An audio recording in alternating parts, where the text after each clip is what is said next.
Part 5. Subconscious Emotion and Memory. The subconscious plays such an important part in the processes of emotion and memory, respectively, that it truly may be said that without taking into consideration the part played in them by the subconscious there can be no intelligent understanding of the nature of emotion or memory, nor of their manifestations. The subconscious and the emotions. In the regions of the subconscious lie the emotional tendencies and inclinations which rise into conscious manifestation upon contact with the objects which furnish the stimuli for such manifestation. You have often been surprised by the rise into conscious feeling of certain emotional tendencies of the existence of which you have heretofore been unaware. You have often found dwelling within your inner nature the material for feelings and emotions from which you had previously deemed yourself entirely free. It has been well said that in the subconscious emotional nature of every individual there is to be found the whole menagerie of elemental feelings, the animals awaiting only the opening of the door of consciousness to make their appearance. Your feelings and emotions are determined not alone by your conscious sensations and ideas,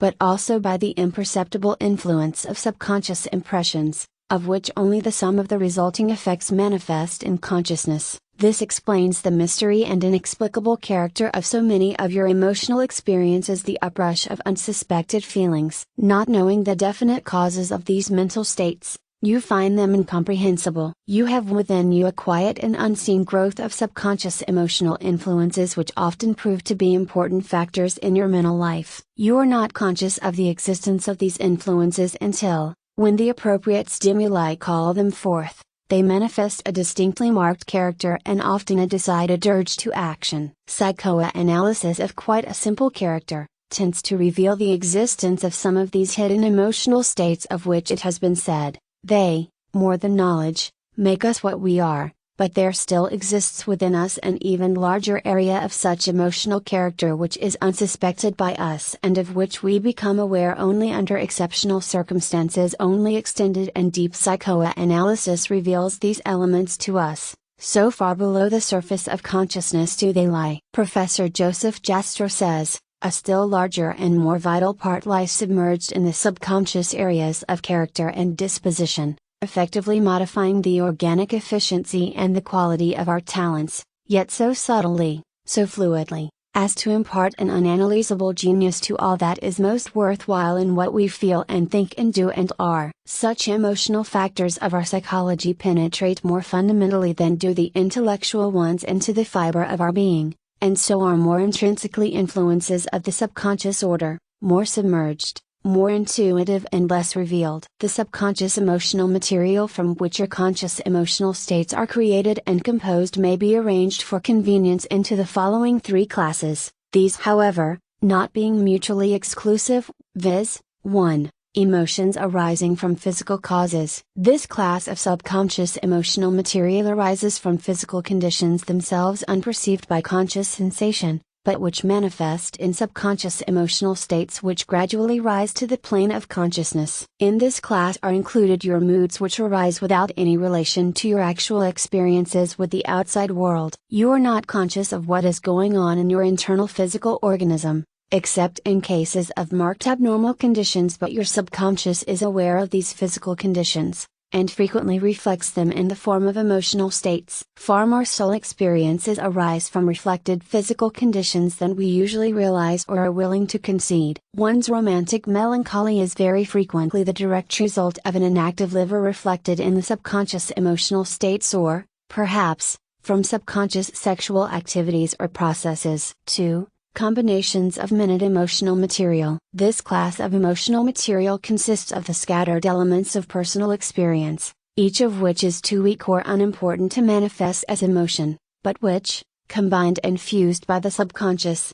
thereafter tend to rise to the conscious levels of the mind. You are constantly receiving such emotional material of which you are not conscious at the time. Emotional experiences must be of a certain magnitude or intensity in order to rise to the plane of consciousness. As Lewis says, many impressions are either so faint in themselves, or so familiar, so submerged in stronger impressions, or so incapable of exciting trains of reflex feeling in the preoccupied mind, that we are neither conscious of them when present, nor capable of remembering them afterward. And, as Rivet says, A certain amount of time is necessary for an impression to be perceived, and an essential condition of consciousness is wanting when the duration of the nervous process falls below the minimum. But, although not recognized in consciousness, many of such emotional impressions tend to unite and to become fused together in the subconscious, and thus acquire such strength as to cause disturbances on the conscious surface of the mind. As Holmes says,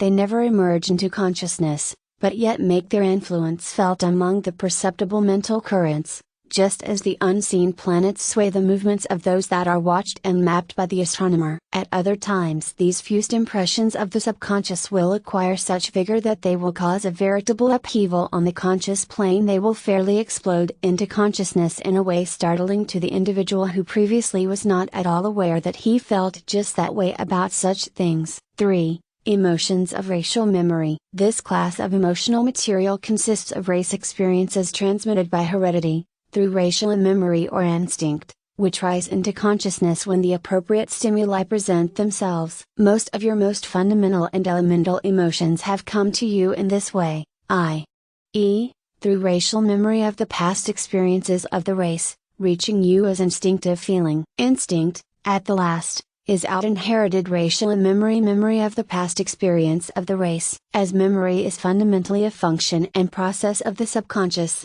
it follows that the instinctive emotions are essentially subconscious in character. There flows through you the deep stream of racial memory which has come down to you from countless generations of the race. In that stream are the materials of some of the most elemental and fundamental emotional states which rise to the surface of your consciousness when the appropriate stimulus presents itself. The experiences of your long line of ancestors have been impressed upon that racial memory. That memory has been transmitted to you and forms a portion of your subconscious mental records. But do not let this thought disturb you. Do not share the popular false conception of heredity as a bugaboo. As Burbank has said, heredity means much, but what is heredity? Not some hideous ancestral specter, forever crossing the path of a human being. Heredity is merely the sum of all the effects of all the environments of all past generations on the response of ever-moving life forces. Heredity is merely racial memory, and is no more to be feared than is your own individual memory. All of the three above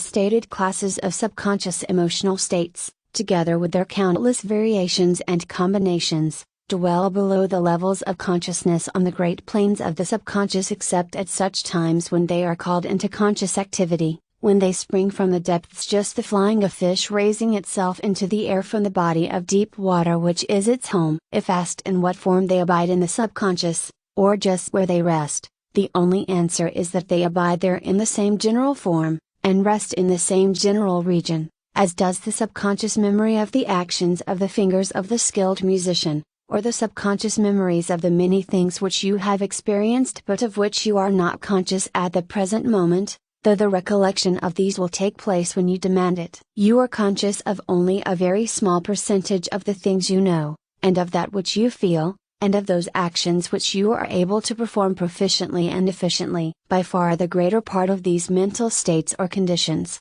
or whatever you may choose to call them, lies beneath the levels of consciousness in the deep regions of the subconscious, in the depths of that great mental ocean of your being of which your ordinary consciousness is merely the surface. You will do well to cease thinking of these planes of mentality as places in space. Think of them rather as states of mind. The subconscious and the memory of all of the offices and processes of the subconscious, that phase concerned with memory is perhaps the most characteristic. This, because memory in some of its aspects is involved in all of the other phases of subconscious mental activity. Memory itself is so involved with subconscious mentation that it cannot be disentangled from it. Without the processes of memory, none of the other manifestations of subconscious activity would be possible, and, likewise, without the existence of the subconscious there could not exist that great subconscious storehouse of memory in which the memory records are stored, and from which they are brought out in the processes of recollection and raised again to the plane of consciousness. Memory,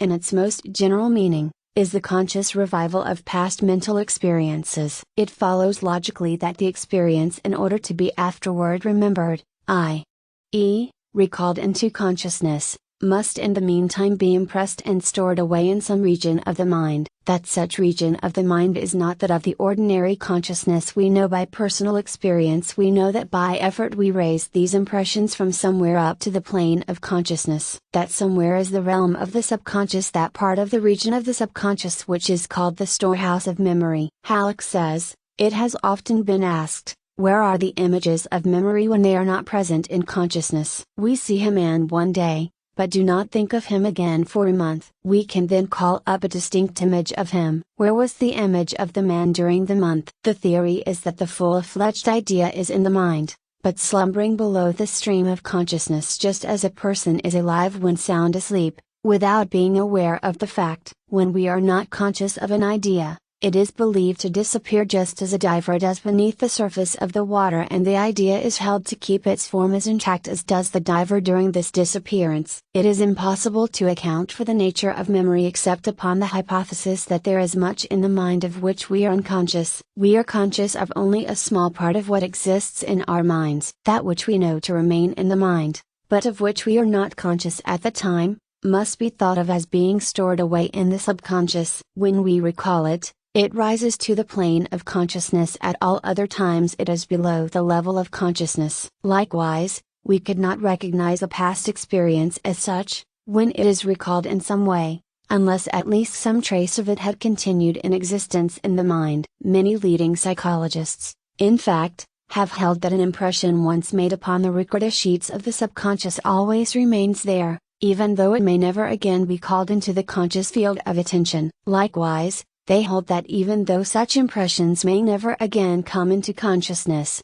nevertheless they exert a subtle and silent influence upon our views, convictions, habits, feelings, emotions, judgments and actions. The Freudian school lays great stress upon this fact, and its method of psychoanalysis is directed largely to the work of digging out these submerged memories of past experiences which have been disturbing the emotional balance. Morel says, every single effort of mind is a creation which can never go back again into non-entity. It may slumber in the depths of forgetfulness as light and heat slumber in the coal seams, but there it is, ready at the bidding of some appropriate stimulus to come out of the darkness into the light of consciousness. Hollander says, we may forget objects and events, that is to say, we may dismiss them from our consciousness, but they are stored up in our subconsciousness to the end of our days. Says another writer, our mental impressions may never again come up before consciousness, but they nevertheless remain in that vast ultra-conscious region of the mind,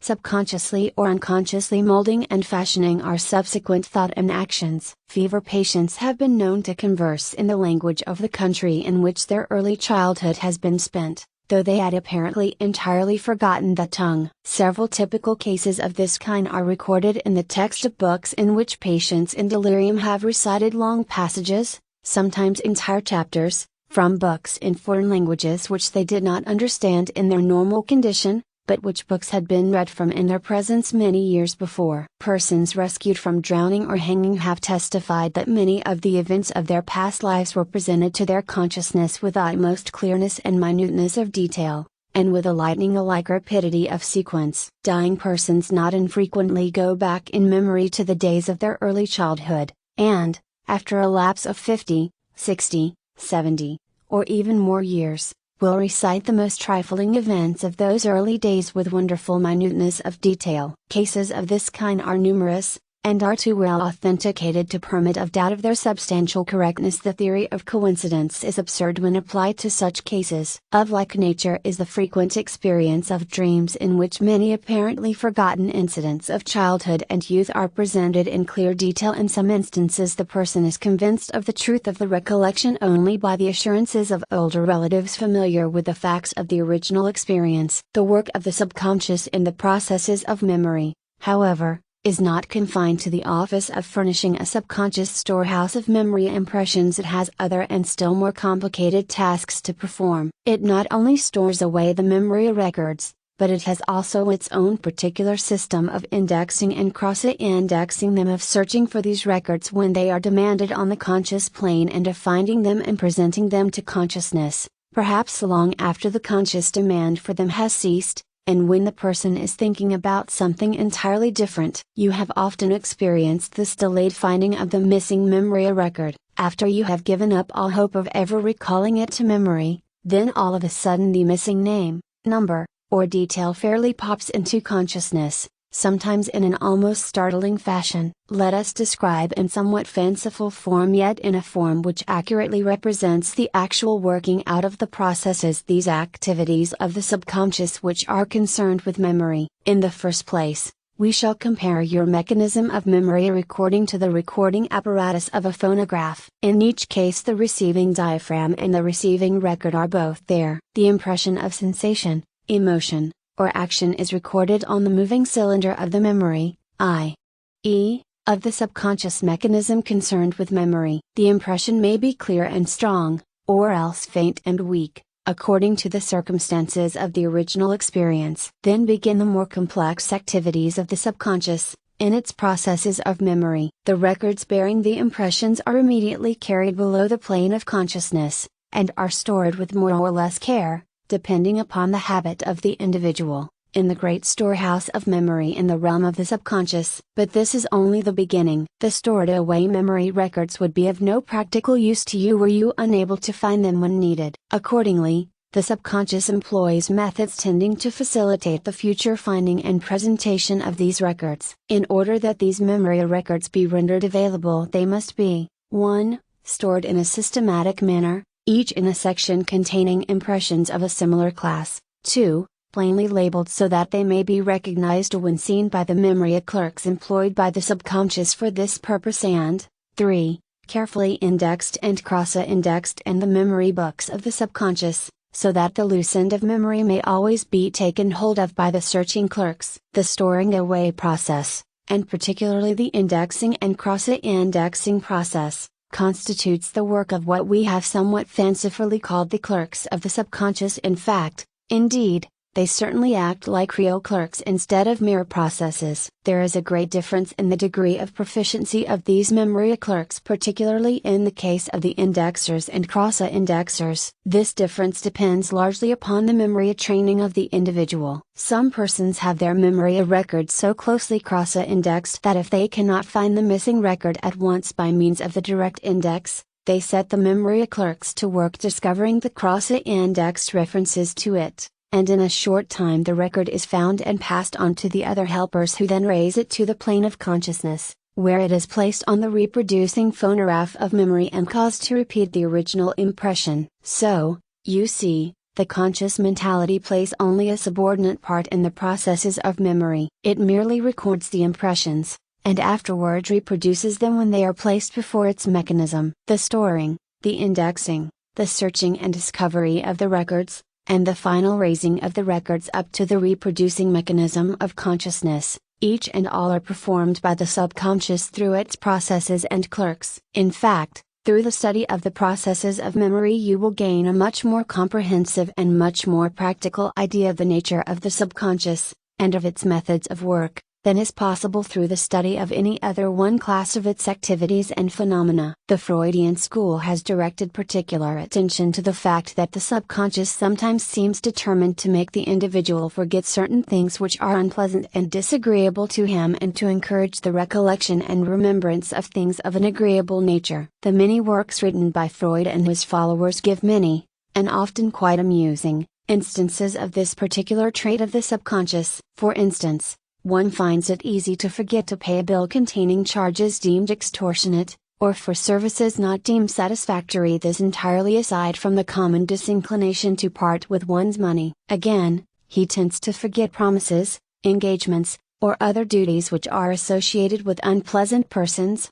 things or events. Moreover, he tends to forget the names of persons and places which have unpleasant associations. Something about him wants to forget it in these cases, and tries in many ways to accomplish its purpose. In a recent magazine article, a celebrated psychoanalyst of the Freudian school is quoted as saying, "Earlier students of the mind assumed that forgetting was merely a passive process, the failure to remember. Freud discovered that forgetting is the active effort of the mind to protect the individual from pain and unpleasantness. Unpleasant experiences, and people associated with them, do not merely slip out of the mind, they are actively thrust out and kept under control by a mechanism which Freud metaphorically termed as censorship. You remember the things you really want to remember. You do the things you really want to do. You recall the people you really like, and want to recall. You will discover that the things or the people you forget, or lose, are associated with something unpleasant, and have been automatically relegated by the censor into the limbo of the unconscious. Thus psychoanalysis adds to the troubles of the husband who seeks to explain to a Frida perfect wife how he came to forget to mail those letters to her relatives, and to those of the lover of a Frida perfect sweetheart who tries to account for the fact that he happened to forget the date of his first meeting with her, or that he overlooked some little thing she had asked him to do for her. Freud has contributed to the list of the little things which serve to make modern life so complex, particularly for the male of the species.